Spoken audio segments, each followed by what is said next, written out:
The red dust street of Dust Creek burned under the morning sun, paper fans whispering behind scornful smiles.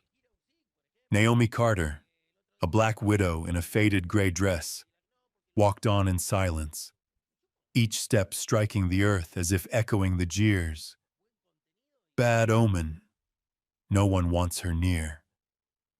Her hands clenched tight, her back held straight, though her chest ached as the other women, hand in hand, drifted toward the church in their Sunday dresses. Then the rhythm broke. The sudden beat of hooves split the air. A tall man reined in, leaned down, and lifted the shawl that had slipped from her shoulder. When his eyes met Naomi's, there was no disdain, only a calm that startled her. In that fleeting glance, something inside her shifted. Could it be the sign of another beginning? One where she was no longer the shadow in the crowd? Sunday in Dust Creek began with the scattered calls of roosters from the outlying ranches, mixed with barking dogs, and the low groan of wagon wheels grinding over the red dust road that cut through town. The first light of morning slid over the ridge, painting a honeyed glow across weathered rooftops.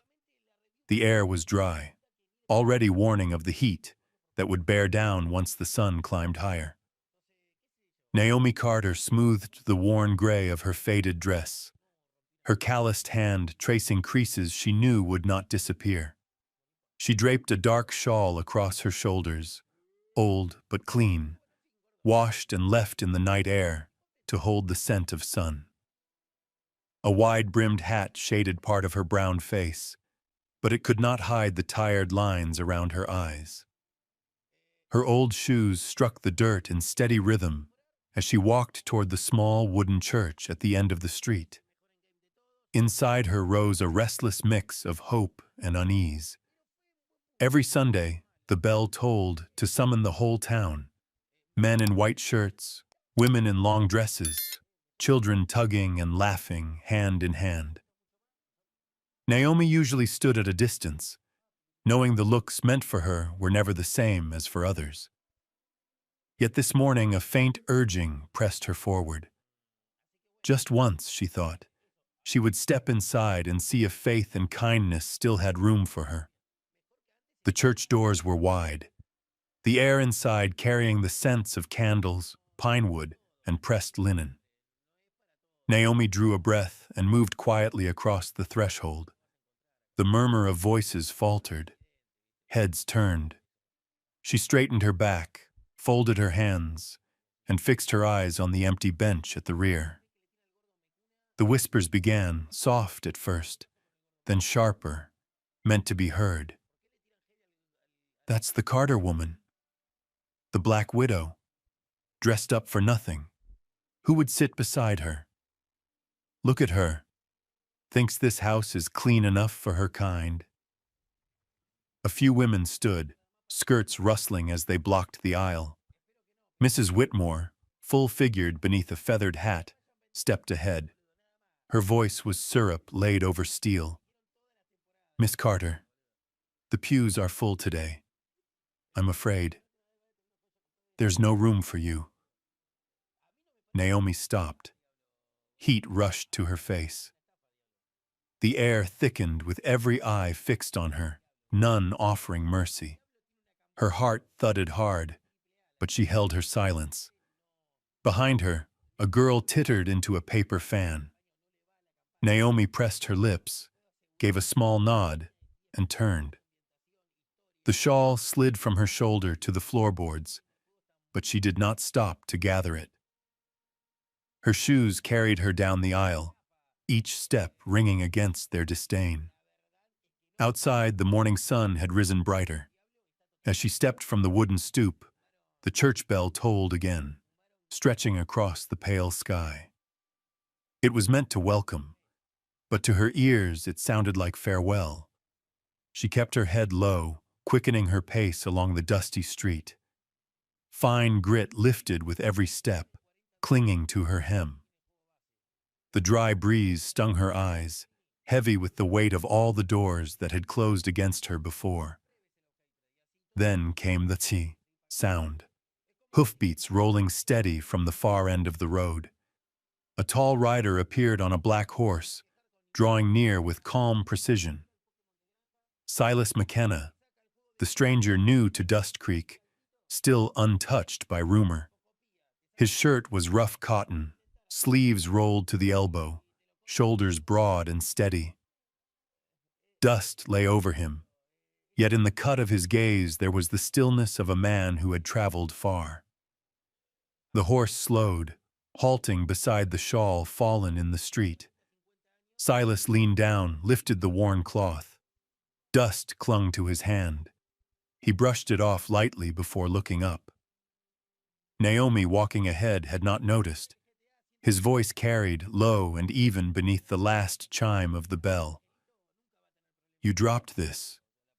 Naomi froze, turning. Her eyes met his, blue beneath the brim of his hat, clear, untroubled. No contempt, no judgment, only plain regard. For an instant she faltered, reaching for the cloth. Her fingers grazed the frayed edge and a tremor stirred in her chest. The word caught in her throat, then came soft. "Thank you." Silas gave a nod, said nothing more, and led his horse on. But in that passing moment, Naomi felt the difference. For years, every glance cast her way carried the weight of scorn. This time, for the first time, there was none. Only calm. She stood watching as the hoofbeats faded into the morning wind. The sting of shame from the church still pressed inside her, yet beneath it, a faint spark had been struck. And as the last echoes of the bell drifted into silence, Naomi understood. Sometimes it takes only the simplest gesture, picking up a fallen cloth, returning it without judgment, to stir a heart long closed. The road leading out of Dust Creek stretched beneath a rising sun that burned sharper with each passing minute, throwing hard light across the cracked red earth. Naomi Carter walked in silence, her worn shoes grinding into dust as if to erase her own trail. In her hand she held the shawl just returned to her, still carrying a trace of another's warmth, a strange sensation that unsettled her more than she wished to admit. She tightened her grip on the frayed edge, fingers curling as if to hold on to something fragile. Yet bitterness rose higher, swallowing that small comfort. The faces in the church, the narrowed eyes, the stifled laughter, they still rang fresh in her ears. Bells meant to summon the faithful had tolled instead like a command to drive her out. Naomi did not weep, but her lips pressed so tight they blanched white. Her cabin stood on the edge of town where the dirt road narrowed, only faint wagon ruts etched into the parched ground. Passing the well, she caught sight of a cluster of women drawing water. They stopped when they noticed her, their eyes sliding over her, their mouths whispering. One mother pulled her child closer, clutching the girl to her chest, as though Naomi carried some stain that might spread. It was nothing new, yet each time it cut the same. At the market, a few late stalls were setting out baskets, corn husks, dried beans, apples left from the last harvest. Naomi walked faster, never meaning to stop, but still heard an old woman mutter flatly, "That widow drags misfortune wherever she goes." Another voice answered with a laugh, "And she had the nerve to step into church this morning. No shame at all." Naomi swallowed hard, pulse quickening. Her steps grew sharper. Each word, each glance struck like barbs beneath the skin, and she had no shield against them. Past the cafe where men gathered in the mornings, she felt their eyes, too. Not with regard, not with kindness, but with idle curiosity, sometimes contempt. One of them rapped a spoon against his cup, jerking his chin toward her in a half-mocking dare. She lowered her head and quickened her pace until their laughter fell behind. At last the road opened wide into plain and wind, the prairie stretching empty but for dry grasses bending in the breeze. Her cabin crouched beneath a stand of thin birch, its shingles sagging, one corner of roof fallen, its walls cracked and window panes dulled with dust. From a distance it looked much like Naomi herself, weathered, fragile, forgotten. She stepped inside. The hinges groaned. The air smelled of damp timber and last night's smoke. Naomi hung her hat on an old nail, slipped the shawl from her shoulders, and laid it across the rough wooden table. Her hand lingered, smoothing the worn fabric. It was nothing more than cloth, frayed and faded. Yet today it meant something else. For the first time in years, someone had stooped to return what she dropped, meeting her eyes without judgment. Naomi sank into a chair, still and silent. How long had it been since she'd been offered a gesture so plain, so ordinary? Not pity, not scorn, simply human. Naomi Carter often wondered when her name had turned into the town's favorite whisper. Each time she walked to market, past the well, or stopped at the cafe to buy cornbread, she felt the weight of eyes following her. Some smirked, some pretended pity, but none saw her as ordinary. Every step she took seemed trailed by an invisible verdict. It began when she was 16. That summer, the northern creek ran cold and clear.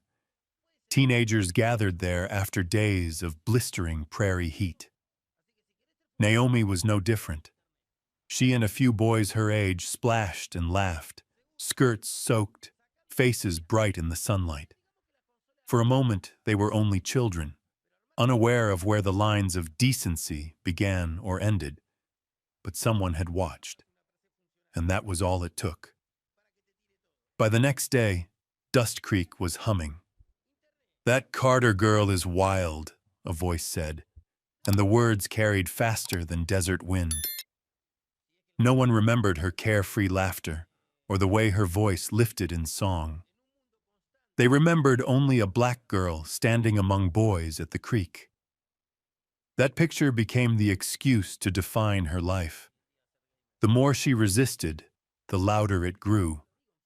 At gatherings in the square, she was cast aside like a blot of ink on white cloth. No one invited her into games. No father allowed his son too near. During prayer meetings, mothers pulled their daughters away, as though standing beside Naomi might stain them. Back then, her father was still alive. Tall and lean, with a stern face but warm eyes, Mr. Carter worked at the mines outside town, sometimes hauling corn and wheat for farmers. Each evening he returned to the porch, hat in hand, wiping sweat, smiling at his daughter. But that rainy season fever struck.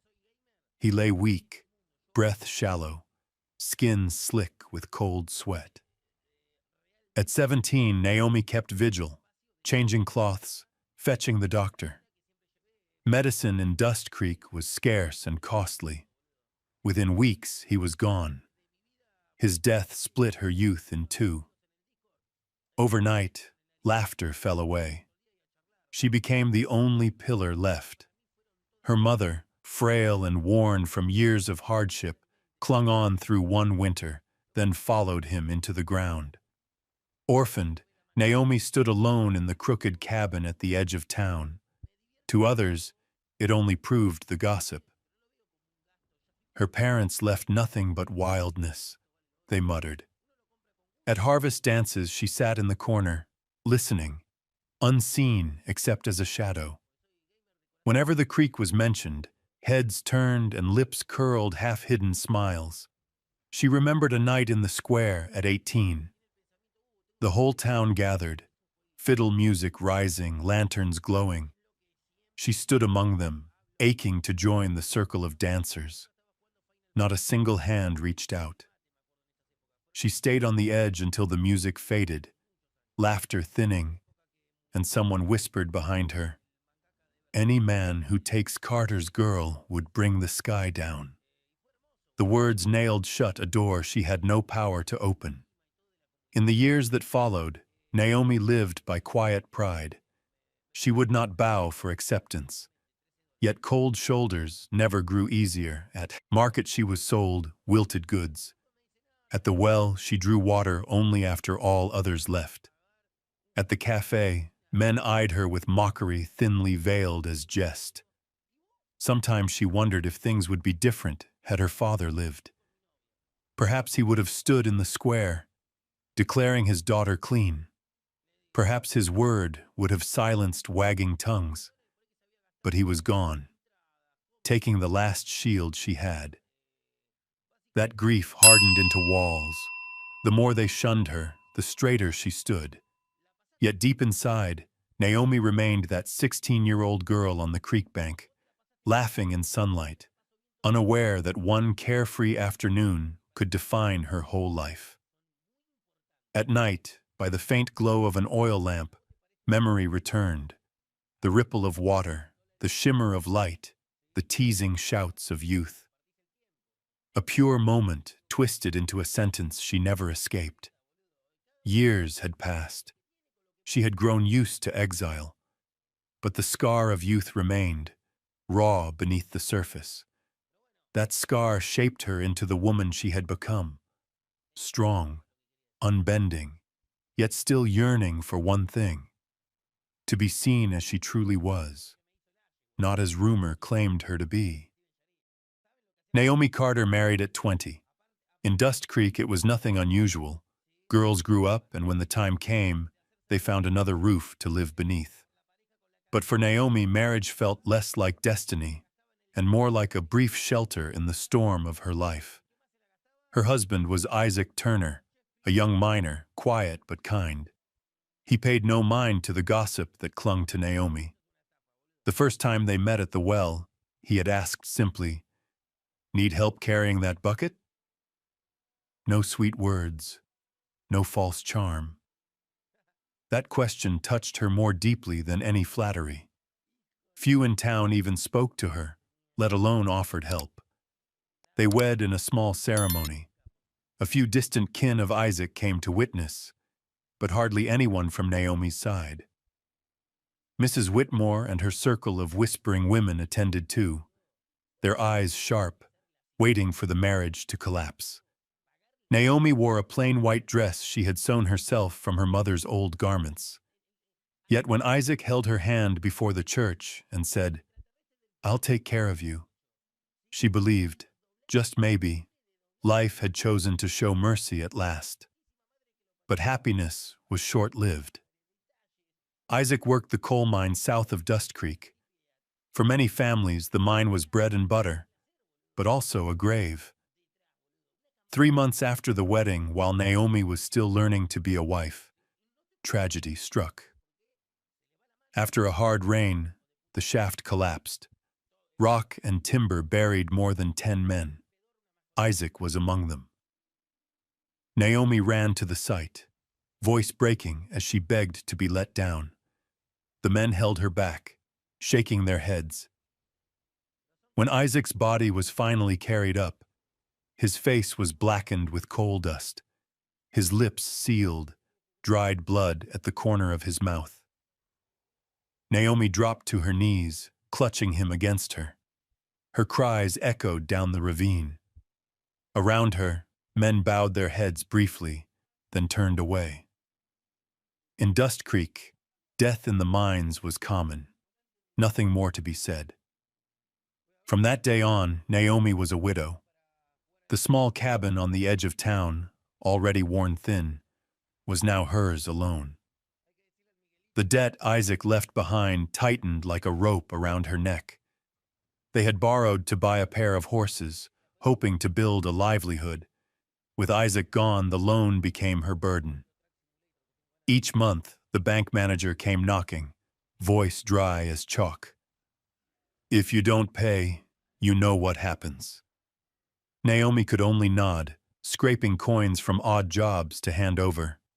And to the townsfolk, it was yet another reason to sneer. Barely married, already widowed. A curse, that one, they muttered. At the market, she was charged higher prices. At the cafe, the owner forgot her spoon.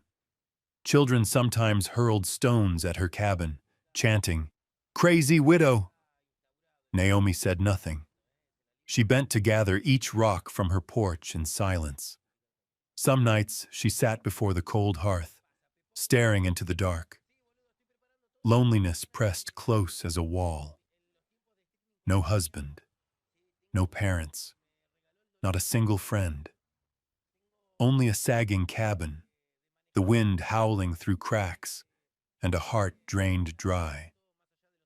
One afternoon, while cleaning, Naomi found her mother's old Bible at the bottom of a trunk, its cover brown and corners frayed. She opened it, the smell of aged paper rising, carrying her back to nights when her father listened as her mother read by lamplight. Halfway through the book, she found a folded slip of paper. Her hands trembled as she opened it. In her mother's tilted script were the words, "Daughter, do not let them name you. You must write your own name." Naomi froze. For years she had lived under names others pinned to her. Wild, curse, poor widow. She had never thought she had the right to choose her own.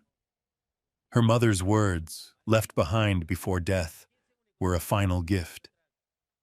She clutched the note, tears blurring the ink. It felt like her mother's hand reaching from afar, reminding her that worth was not spoken from other mouths. That night, she sat by the oil lamp, reading the words again and again until they etched themselves into her heart. For the first time since Isaac's death, she felt a small flame stir inside. The next morning at the well, when women turned their backs and whispered, Naomi stood straighter. At the market, when a vendor handed her shriveled corn at full price, Naomi met her eyes and said evenly, "I pay fair coin for good ears." The woman hesitated, muttered, and switched them. That night, with the wind hissing through broken shingles, Naomi opened the Bible once more. She traced her mother's words with her finger. Each time she read them, the burden lifted a little. The cabin was still crumbling. The debts were still due. But she now held something no one could strip away, the will to write her own name. When Dust Creek moved into the summer of 1878, prairie winds carried the scent of dry soil and scorched grass. That was when a new name came into town, Silas McKenna. He came down from the north, tall, broad-shouldered, dark hair tousled after weeks on horseback. Word spread fast. He had bought the abandoned stretch by the river, land left vacant for years after its former owner vanished without a trace. To most townsfolk, the place was cursed, overgrown with weeds, swamped when the river rose. It was a patch no one dared touch. But Silas saw it differently. He had led horse drives from Montana to Texas, had ridden through dust, drought, and hunger. He knew one truth: where water ran, life followed. To him, Dust Creek, harsh as it was, could still hold a strong horse ranch. The day Silas rode into town, people stopped to watch. He dismounted at the general store, bought rope, a hammer, and tools for the ranch. His weathered look drew curiosity from some, suspicion from others. In a place like Dust Creek, a newcomer was always fodder for talk. That evening at the saloon, whispers flew. "McKenna's a fool. That land's nothing but bad luck." Another answered, "Heard he's got money behind him, and he can handle horses." A third added, "Maybe he'll be looking for help.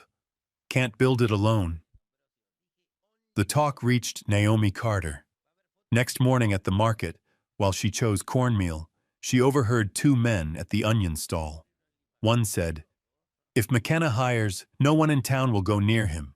Who wants to touch cursed ground?" The other shrugged, then lowered his voice. But Naomi still heard, "Maybe Carter girl. She's got nothing left to lose. Stubborn, strong back. But let's see if anyone dares work alongside the wild one." Naomi's grip tightened on her basket. Her heart sank hearing her name mocked again. Yet beneath it flickered something new. For the first time in years, her name was followed not only by ridicule but by the words, hard worker. It was not praise, but it stirred her just the same. By noon, as Naomi weighed a few potatoes, a voice sounded behind her. "Miss Carter?" She turned. Silas McKenna stood there, tall in the sunlight, shadow cast long across the dirt. His sun-darkened face carried steady gray-blue eyes that held no contempt. He lifted his hat with a slight nod.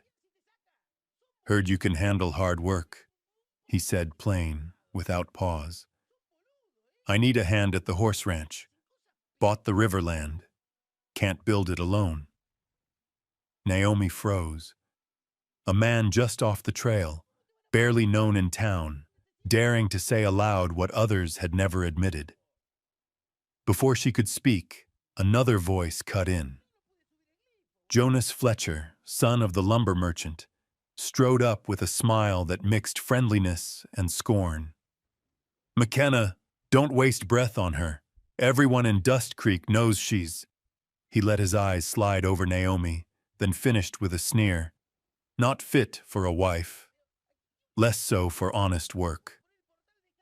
Blood rushed hot to Naomi's face. Jonas had always been among the loudest tongues. At 16, he was one of those who'd seen her at the creek, the one who twisted the story until it carried teeth. Silas showed no interest in his words. He only turned back to Naomi. "Do you want to hear my offer?" Naomi lifted her head, meeting his gaze. In that moment, her mother's note echoed in memory. "Do not let them name you.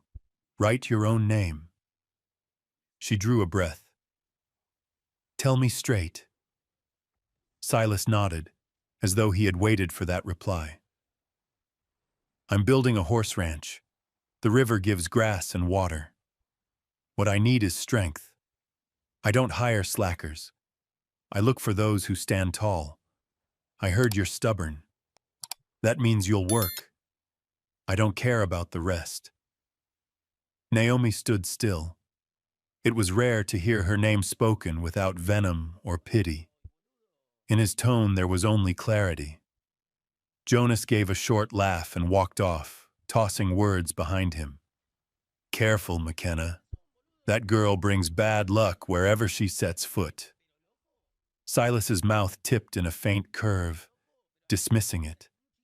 Then back to Naomi. "So, what do you say?" "I'll pay fair. And when the ranch is built, you'll take a share in the profit." Naomi stayed quiet. The noise of the town rushing through her thoughts. Whispers, jeers, every cruel name. Yet through it all, she held on to the steadiness in his eyes. Her mother's words stirred again. "Write your own name." Her answer came soft, barely more than breath. "I'll think on it." Silas gave a nod, pressed no further, and set his hat back as he took the reins. Dust rose as he walked his horse away. Naomi watched him fade into the heat, something shifting faintly in her chest. Not trust, not yet, but the seed of it. That evening, when she returned to her cabin, she set the basket of potatoes on the table and sat long in silence. Outside, the wind carried dust, children's shouts echoing faint in the distance.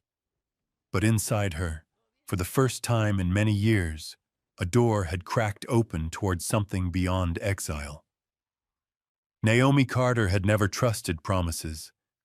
Too many times she had watched words turn to betrayal, vows swept away like dust on the wind. So when Silas McKenna looked her straight in the eye at the Dust Creek market and said he would deal fair, share profit, and spare her pity, a fragile spark of hope stirred inside her, but it was tangled with doubt. That night, she sat alone in her crooked cabin, basket of scrubbed potatoes on the table, lamplight casting long shadows. She opened her mother's old Bible and traced the hidden letter within. Do not let them name you. You must write your own name. The words were blurred by tears shed days before, but their weight pressed deeper than ever. Naomi wondered if this might be her chance to carve her name through real work. At dawn, she bound her hair tight, pulled on her patched gray dress, draped her worn shawl, and led her small horse down the dirt road. Wagon ruts scarred the red earth, dust rising in the cool morning air. The prairie sky was pale blue, veiled in thin mist, but Naomi's heart carried both caution and resolve. Silas was waiting by the riverland, sleeves rolled, shirt stained, shoulders broad against the sweep of wild grass. The ground stretched wide, choked with weeds, trees bent by wind, low patches of mud, but the river shimmered beyond, catching the first blaze of sun. Glad you came, Silas said, voice steady, as though he had never doubted she would. Naomi tied her horse and crossed her arms, eyes sweeping the ground. You sure? This place? Her gaze caught on the thickets, the soggy patches. It won't be easy. Folks call it cursed land for a reason. Silas narrowed his eyes, a flicker of a smile at his mouth. I don't need easy. I need lasting. And I think you understand that. The words struck something hidden deep, her endurance, the only thing that had kept her standing all these years. You promise fair share? She asked, tone dry, daring him to falter. His gaze held steady. No pity, no charity, just fair. Half the sweat, half the gain. If the ranch rises, you have a share. If it falls, we both carry it. Naomi was quiet a long moment, then gave a slow nod. All right, I'll try. The words left her lips, and the prairie wind hissed through the tall grass, as if the land itself listened. Work began that morning. Together they hacked through weeds, set posts with salvaged timber. Naomi's calloused hands gripped the axe, every stroke clean and firm. Silas watched, surprised at how she matched any man he had hired before. By noon they rested beneath an old willow, sharing dry cornbread and river water. Naomi leaned back against the trunk, eyes on the shimmering current. Distrust still hovered, but her spirit eased to feel her hands building something beyond bare survival. Yet just as she began to believe work might pass in peace, danger struck. A sharp whistle split the air. Naomi jerked as a heavy stone tore past, grazing her hair, before it slammed into the dirt at her feet. Dust flew, her heart pounding wild. Both turned toward the sound. In the high grass across the way, a shadow flickered, then vanished. A voice carried low and harsh. Stay off that land. It's not for you. Silence dropped heavy. Only wind hissed through the weeds. Only Naomi's heartbeat thundered in her ears. Her fingers clenched the shawl, sweat chilling her palms. Silas stepped ahead, placing himself between her and the threat, eyes hard on the empty grass. But the figure was gone, leaving only drifting dust. Naomi bit her lip, chest rising fast. The words cut deeper than the stone. Not for you. She had heard them all her life, at church, at market, at every gathering. And now, even a forsaken patch of land, they wanted barred from hers. "You all right?" Silas asked, voice low but firm. Naomi nodded, though her grip whitened on the shawl. Her eyes shone. "They'll never leave me be." Silas set his hand on a post, jaw tight. "Let them say what they will. I bought this land with my money. Who works beside me is my choice." Naomi met his gaze. In it was a certainty she had long been denied. Not pity, not hesitation, but decision. That afternoon they worked on, though unease hung over them. Naomi drove each post into the soil, swung the hammer till sweat drenched her back. And each time she lifted her eyes and found Silas steady at his task. Her fear dulled a little. By sundown, a rough line of posts marked the first shape of a ranch. Naomi paused, breathing hard, staring at the fence. It was only wood, but it stood for a beginning. Still, she knew, the shadow in the grass had not gone. The stone and the warning were not random. They were a sign. The road ahead would not be easy. That night she returned to her cabin, laid the Bible on the table, and unfolded her mother's note once more. "You must write your own name." Her hand trembled, but her eyes steadied. Stones might fly, voices might sneer, but she had taken a step onto a path she would not turn back from. The riverland, once nothing but wind-swept weeds, began to change with the first swing of a hammer. Silas McKenna rose at dawn, shoulders bent beneath timber posts, his shirt clinging dark with sweat, though the sun was barely up. Naomi Carter matched him step for step. She bound her hair, rolled her sleeves, and gripped the heavy mallet without hesitation. They split the work between them. Silas cut posts. Naomi dug holes, tamped soil. Each strike of her spade was clean, firm, never wasted. Her calloused hands and sun-browned arms carried a strength few expected in a woman. "You dig quick," Silas remarked between the steady ring of hammer blows. Naomi didn't lift her head. "I've done this all my life. Dirt's the same anywhere if you know how to handle it." The corner of Silas's mouth twitched. He had hired plenty of men on cattle trails, but few had ever kept pace with her. No complaints, no wasted motion, only silent determination. By noon they rested beneath the willow, sharing hard cornbread. Naomi sat quiet, face damp with sweat, eyes fixed on the line of posts beginning to take shape. Her chest beat fast, not from exhaustion, but from a rare surge of pride. Her effort had left a mark that could not be denied. That afternoon, they tried breaking 2 mustangs Silas had caught. One was a gray stallion, eyes bright, temper fierce.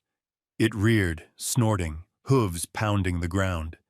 Silas held the reins, muscles taut, but the horse fought hard. Naomi watched from the rough fence. When Silas shouted, the stallion tore free, lunging toward her. For a breath it seemed she would flee. Instead, she swung her old cloth high in the air. The horse balked, checked in its charge. Silas seized the moment, gripping tight until it yielded. He looked at her, genuine surprise in his eyes. "You weren't afraid?" Naomi's breath came quick, but her lips curved faintly. "I've stood against sharper tongues than this animal. A beast can't scare me more than their words." A short laugh burst from Silas, rare and unguarded, carrying the sound of true respect. Day by day, the corral took form. Posts stood straight, rafters braced, boards nailed tight. Naomi rose early, hauled water from the river, stirred cornmeal over the fire for them both.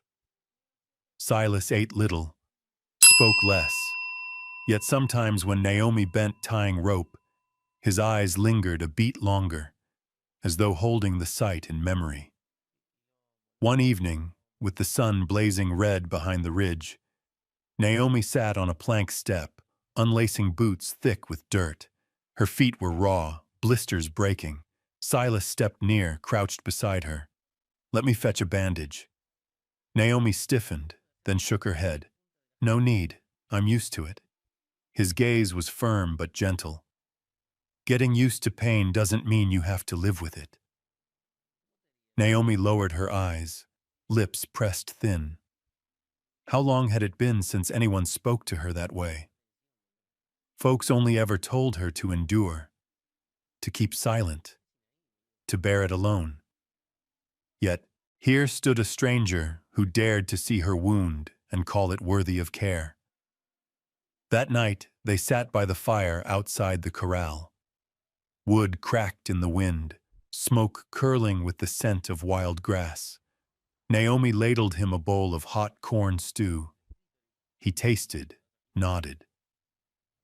"Good," he said in his low voice. Naomi looked at him, and laughter slipped free, unforced, bright, carrying through the dark. It was not the guarded smile she wore in town, nor the hollow one at church. It was light, real, alive.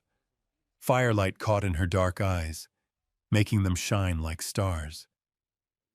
Silas stilled his spoon, then smiled too, worn but warm. In that moment both seemed to admit what the posts and planks could not say. Here, on this patch of land, they had found something rare, a breath of peace beyond rumor and rejection. Later, Naomi lay in her small canvas tent, listening to the grass rustle and the soft sigh of horses in their new pen.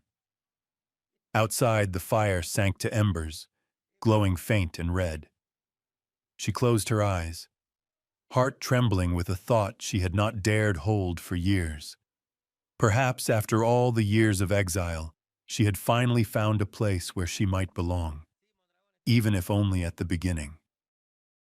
Late summer in Dust Creek carried a strange weight. By day, the sun scorched skin, but by night, black clouds rolled in from the mountains, the wind heavy with the smell of wet earth. Naomi often looked toward the river and saw the water climbing, silver under the moon. Unease stirred in her chest, yet the work of raising the corral pulled her and Silas into weary rhythm. The night before the flood, Naomi sat on the wooden step, mending her dress by lamplight. Wind rattled through the canvas, damp air creeping in. The horses in the pen stamped restless, hooves thudding. Silas entered, brows drawn. "They feel it coming.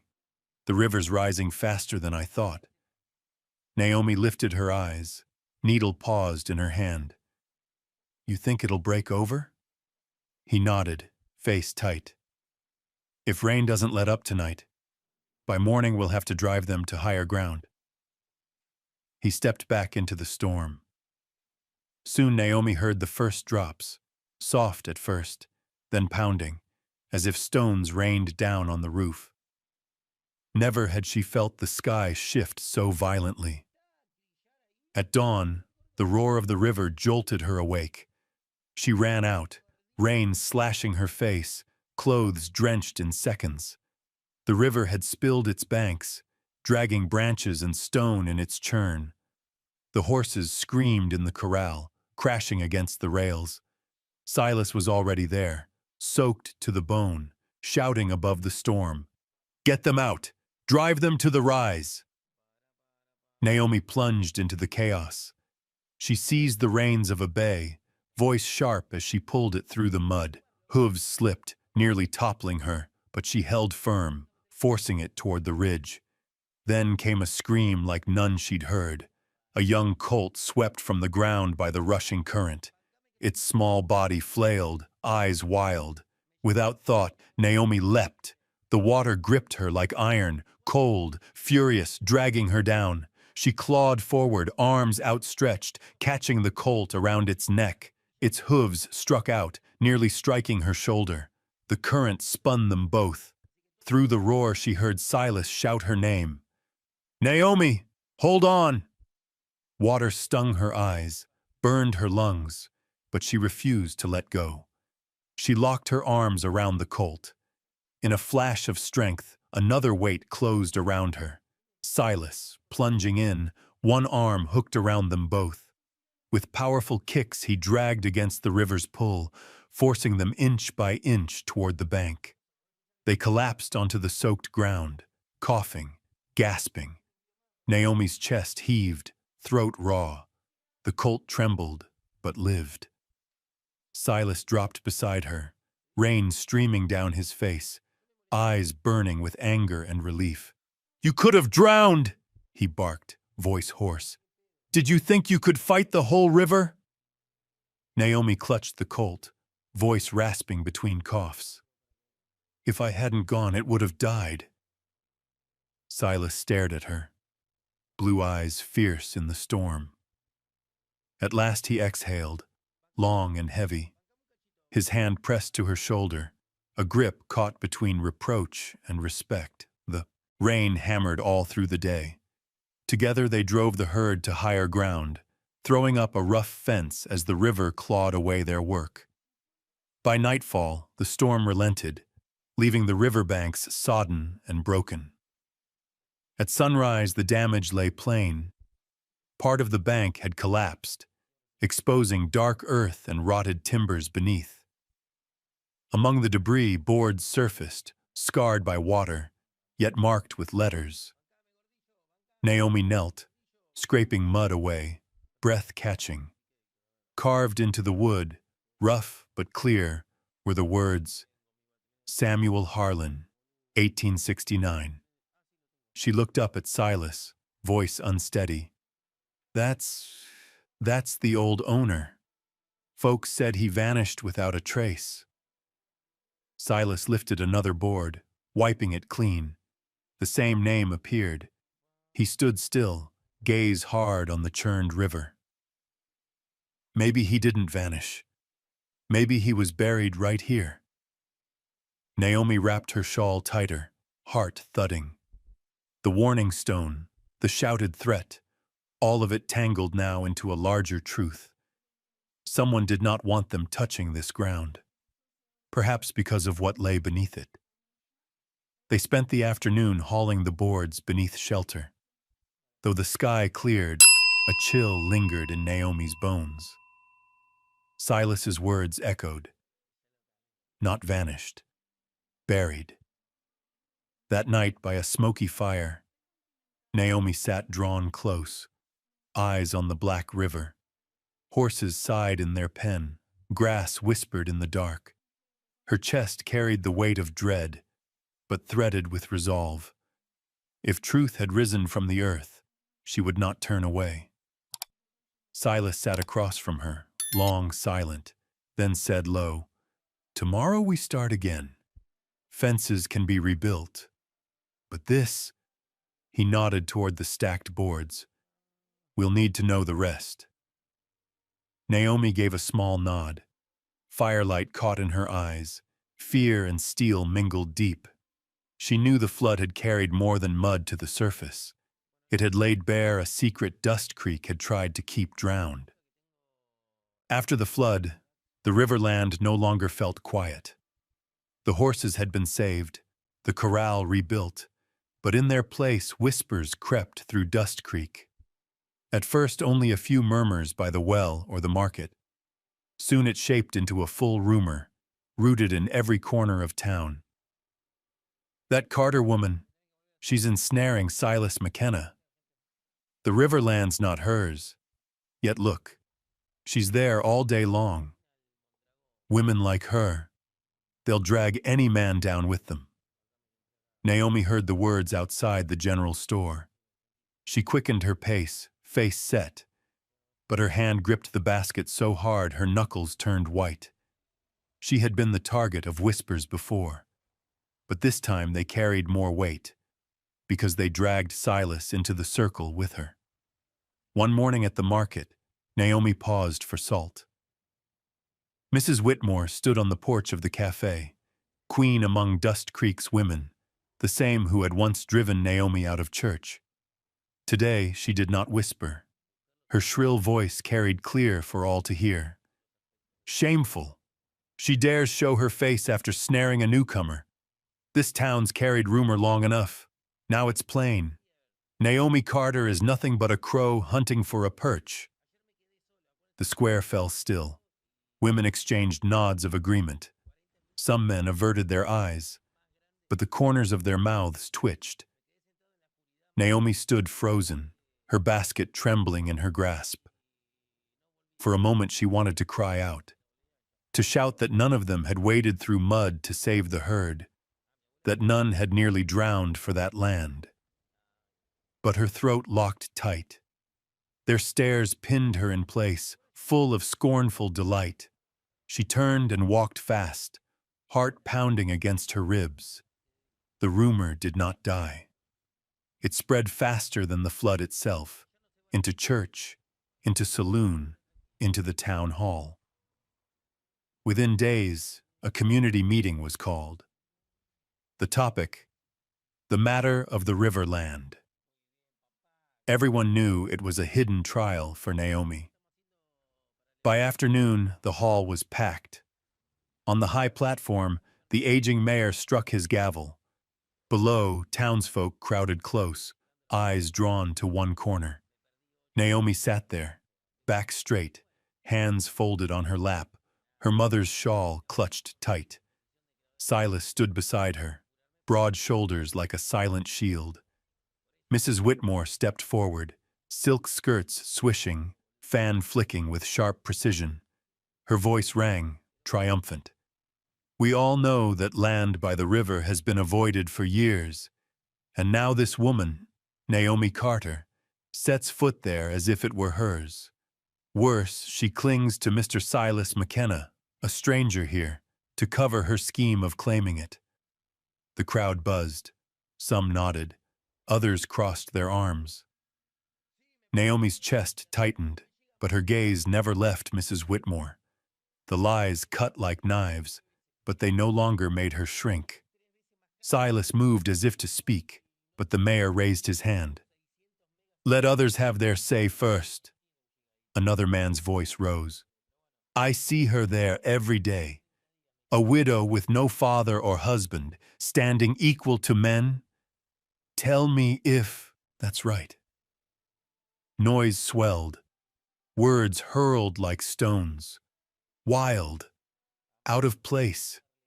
Temptress.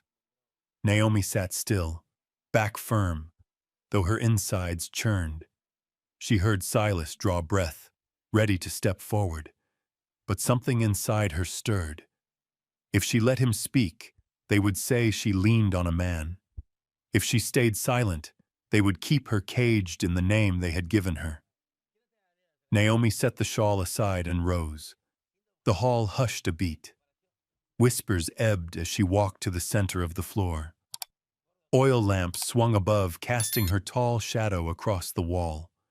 Her voice carried, not loud, but steady. I've heard enough. The crowd stilled. Mrs. Whitmore's eyes narrowed, her voice dripping with mockery. So she dares speak before the town? Naomi did not look at her. Her gaze swept the room. They called me wild at 16 for laughing by the creek. They called me shameless for striking a man who tried to force me. They called me unclean for working in the saloon to survive. Did anyone here ever ask me the truth? Silence pressed in. She went on. My father died of fever when I was young. My mother worked herself to the grave. My husband was crushed in the mine, leaving me a broken cabin and debt. I've hauled water, sewn cloth, bent my back over soil to pay it off. And still you looked and said, wild, cursed, unworthy. Her voice caught, but did not falter. Now I tell you this. That riverland holds my sweat, the blood of my hands. Gossip never gave me a kernel of corn to live on. I do not ask for pity. I do not lean on anyone. These hands alone have been enough to raise a ranch. A murmur swept the hall. Some lowered their eyes. Others shifted uneasily. Silas watched her, pride unspoken but clear. But Mrs. Whitmore was not finished. She tilted her chin, lips curling. Pretty words, but words prove nothing. A widow like you, what right have you to stand as an equal? Naomi's dark eyes shone. I don't prove it with words. I prove it with posts driven, with horses alive, with corrals standing straight. If that isn't enough, then time will answer. The hall fell into stillness. No more laughter, no more jeers, only the beat of Naomi's heart, loud in her chest. The battle was not over, but for the first time, Naomi stood before the town without bowing, without flinching. And for the first time, the crowd was forced to hear her voice instead of their own rumors. The air in the Dust Creek Hall held still after Naomi's sharp, unshaken words. Every eye was fixed on her tall frame standing in the center of the wooden floor, her shadow stretching hard against the wall behind. Mrs. Whitmore snapped her fan shut with a crack, sharp as a whip's lash. Yet Naomi did not tremble. She drew a long breath, pulling the heavy air into her lungs, then began. Not the voice of defense, not the plea of a beggar. It was the voice of one who had endured storms, who knew that unless she spoke, her life would remain bound by the names of others. I've heard your whispers since I was 16, Naomi said, slow but clear. Because I laughed by the creek with friends, you called me wild. At 19, when a man tried to force me behind the schoolhouse, I struck him. Blood on his face, and from then on I was branded vicious. When I worked in the saloon to keep alive, you said I was no better than a whore. Did any of you ask why I had to do it? The hall grew silent. A few faces dropped their gaze. Naomi stepped forward, hand still gripping her shawl. My father died of fever when I was 12. My mother labored herself to death soon after. By 16, I was alone. No one to feed me, no one to shield me. I scrubbed clothes, hauled buckets, cleared tables, even carried coal by the pail to earn a crust of bread. None of you saw that. You only saw my shadow in a saloon and judged. She paused, breath steady, then her voice sank lower. At 20, I married. A miner, a man I believed I could build a home with. 2 years later, the mine collapsed. I became a widow with bank debt on my shoulders. Did any of you ask what I ate to live? No. Only more whispers. Curse punishment. A stray murmur rose and died. All ears hung on her words, as if hearing a life they had never imagined. Naomi lifted her head, her tone firm. I did not break. I set posts. I drove horses. I carried water. These hands have never begged alms. If anyone still believes I hold land by luring a man, come work beside me one day. When the sun burns your back and the flood tries to take your herd, will you still call me cursed? The hall tightened with silence. Silas's jaw was set, his eyes glinting with pride. Mrs. Whitmore's teeth clenched, but before she could speak, a sound came from the corner. A gray-haired man rose slowly, bent with years. Mr. Thompson, the quiet farmer who seldom spoke in meetings.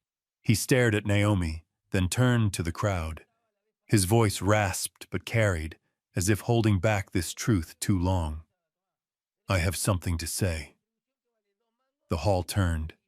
Mrs. Whitmore's brow arched in annoyance, but Thompson pressed on, hand trembling on his cane. "Years ago, my boy Billy near died at the fair. The horses spooked, crowds scattered. Billy fell, right in the circle of their hooves. No one dared move. No one, except Naomi." Naomi froze, her hand on the shawl trembling. "She was 18, Thompson's voice broke, but she ran straight in, dragged Billy out, though a hoof struck her ribs and left her bruised for weeks.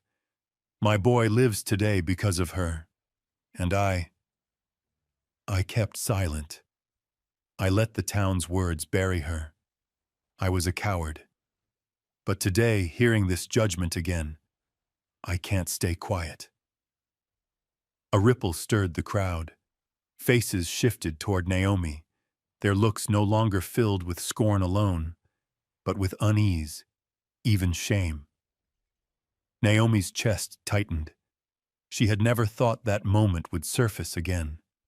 She still remembered Billy's small hand clutching hers, the scream of horses, the sharp pain at her side.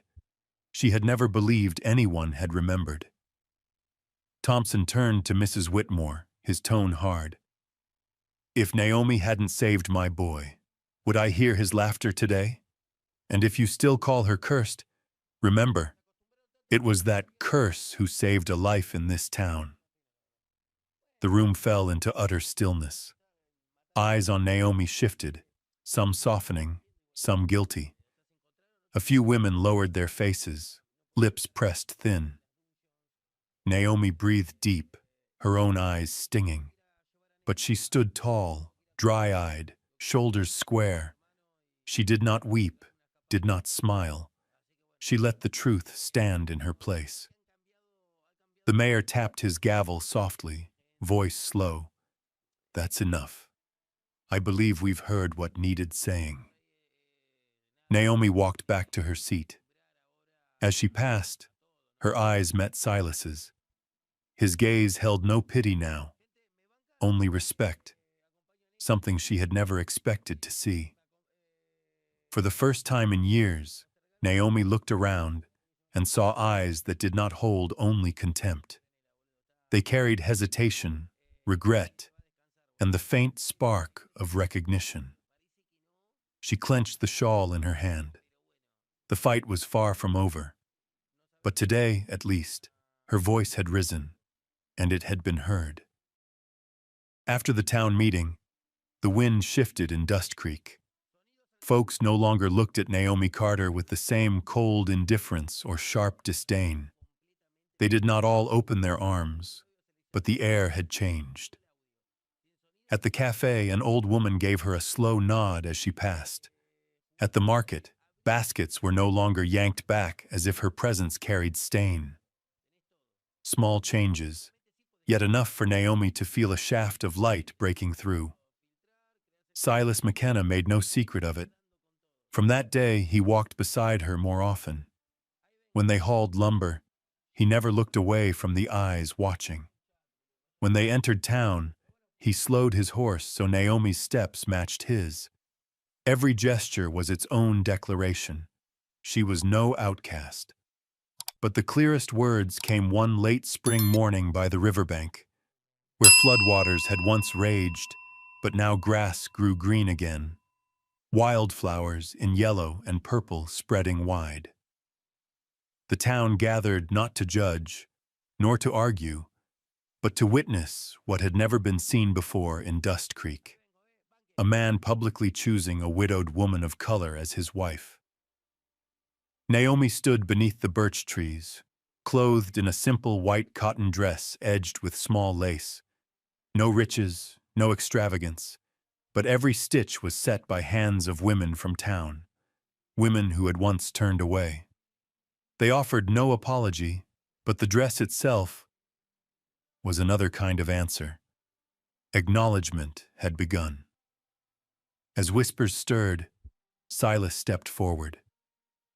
He wore no finery, only a clean white shirt, a neat black vest, boots shined just enough. But his straight back, his steady eyes, the way he walked toward Naomi silenced the crowd. He faced them, voice deep and clear above the wind. "I am Silas McKenna. I came here alone. I bought the riverland, and I knew I could not raise it without another hand. That hand not only saved the herd, it saved me from solitude. So hear me plain. I choose Naomi, not from pity, not from pressure, but because I see in her an equal." The crowd hushed to stillness. Wind rushed through grass like a hymn. Naomi's chest swelled, her eyes burned. Silas turned to her, took her trembling hand. His blue eyes held only certainty. "If any would object, speak now. If not, then witness this truth for Dust Creek. Naomi Carter is no longer cast aside. She is the woman I call wife." A long pause. Then a man's voice rang out. "Amen." A woman followed. "Amen." The word spread, carried by the wind. The old town preacher stepped forward, Bible in hand, his voice rough but steady. "Before God and this community, we witness this union." Naomi swallowed hard, tears rising. When Silas slid the plain silver band upon her finger, not gold, no jewel, her narrow past crumbled away. All the years of being called cursed, wild, unworthy, folded into this one moment. The eyes upon her no longer mocked. They bore recognition. The preacher's words ended, and cheers broke forth. Wildflowers were tossed, the breeze scattering petals into Naomi's dark hair across her white dress. She lifted her face, smiling through tears. The wedding was simple, yet beautiful as the land itself. No grand feast, only fresh bread, roast meat, cider. But each townsfolk lent a hand, flowers brought, tables set, loaves baked. Even Mrs. Johnson, once quick to turn from Naomi in the market, arrived with a basket of red apples. Naomi stood beside Silas and knew this was not just their wedding. It was a turning in Dust Creek's story. Children ran laughing through the grass, weaving wildflowers into crowns for bride and groom. A fiddle sang bright and plain. Silas led Naomi into the circle, hand firm in hers, guiding each step. Her white dress swirled in the afternoon sun, painting a picture she had never dared dream. When the song ended, Silas bent and pressed a kiss to her brow. Applause thundered, voices rose. Naomi closed her eyes, feeling the warmth spread, believing at last she no longer stood alone. That evening, with the sun sinking behind the ridges, Naomi stood by the riverbank, white dress tugged by the wind, wildflowers crowding at her feet. Silas wrapped his arms around her. She whispered, "I once thought I'd never be called a wife again." His grip tightened, voice deep as earth. "You were always worthy." All it took was someone to say it. Naomi turned to meet his gaze, and for the first time in her life, she believed it true. That summer, the fields around Dust Creek bloomed brighter than most years. After the spring rains, soft green grass rolled out like a carpet, wildflowers of purple and yellow lifting their faces to the sun. By the riverbank, where floodwaters had once raged, the water now shimmered calm, light dancing across its surface. And there, a new ranch took root, a place named Wildflower Haven. Folks soon grew used to the name. At first, it was only cowhands passing it in idle talk. "Stopped by Wildflower Haven yesterday. Fine horses they've got." Then it spread. Women at the market spoke it while swapping vegetables. Children called it out when chasing each other through the streets. Wildflower Haven, as if it had always belonged, just waiting for Naomi and Silas to give it voice. The cabin stood straight again, roof tight, porch wide and open to the meadow. The new corral was solid, posts driven deep, ropes tied firm. Each morning when the sun broke, the herd ran circles across the pasture, hooves drumming against the earth. Travelers passing Dust Creek often stopped to watch, nodding in quiet approval. No one called the land cursed anymore. On the porch, Naomi stitched a neighbor child's shirt. In the yard, little ones ran laughing, tumbling into grass, daring each other onto colts too green to carry. Elias, Thompson's boy, came often.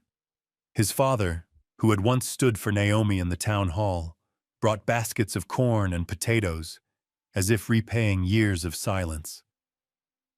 Silas was busier than ever, driving horses to market, trading for lumber and food. Yet every time he came home, his eyes went first to Naomi on the porch. No words needed. That look told her they were building something stronger than timber and stone. A home. The cruel whispers faded.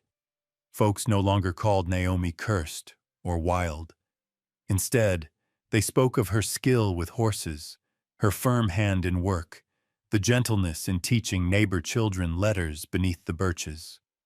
Some women of Dust Creek even brought her bread or asked for her stew recipe.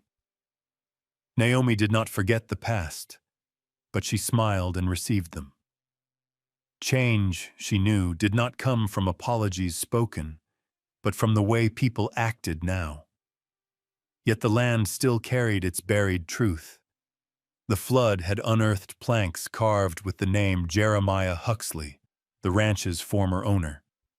Now ditch diggers found bones in the soil, beside a silver badge marked J.H. Rumor, rekindled. Huxley had not vanished.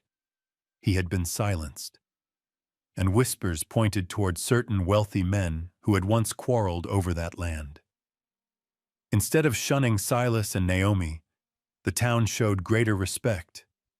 They saw Wildflower Haven as a way of restoring honor to the dead.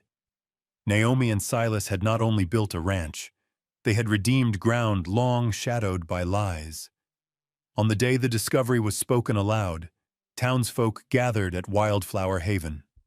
They came not with blame, but with open hands. The old mayor clasped Silas's palm. "You've given Dust Creek its truth back, though it was never your fault." An elderly woman pressed a hand-sewn kerchief into Naomi's palm. "Keep this, child. Let it stand as proof that this place is yours." Naomi stood still, breath caught. She remembered the years of cold glances, of being turned from the church, branded cursed. And here, on a meadow thick with flowers, she was offered small gifts, nods of respect, eyes softened with recognition. The weight she had carried so long slipped from her shoulders. That evening, children's laughter rang across the pasture. Naomi watched from the porch as the herd thundered beneath the low sun. Silas came from the corral, shirt damp with sweat, straw clinging to his shoulders. He stepped onto the porch and took her hand without a word. Naomi gripped his hand, whispering, steady and sure, "I was never wild, only freer than they wished me to be." Silas squeezed her hand tighter, eyes alight. Below them, children ran on, their laughter mingling with the rhythm of hooves. Among the wildflowers, the house stood firm. Wildflower Haven was more than a ranch. It was proof that even in a town steeped in judgment, a home could rise, built from grit, from faith, from a love bold enough to outlast rumor. Naomi rested her head on Silas's shoulder. She knew the journey was not over, but she would never walk it alone again, and Dust Creek itself would never be the same. Perhaps Naomi Carter's story is not only that of a widow in a small town, but a mirror for many of us. To be misunderstood, to be mocked, to wear names that were never ours, and yet, through endurance and kindness, to stand straight in the world. And more than that, to find one hand willing to clasp ours, one gaze willing to see us true, that alone can change a life. Dear friends, in our later years, each of us has known whispers behind our back, felt loss, or stood alone in a crowd.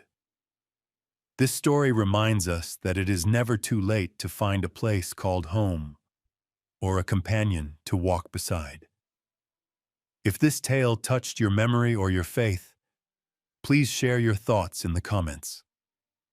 Tell us of a moment when you felt truly seen. And don't forget to like and subscribe so we may bring you more Wild West love stories, where love and courage bloom like wildflowers.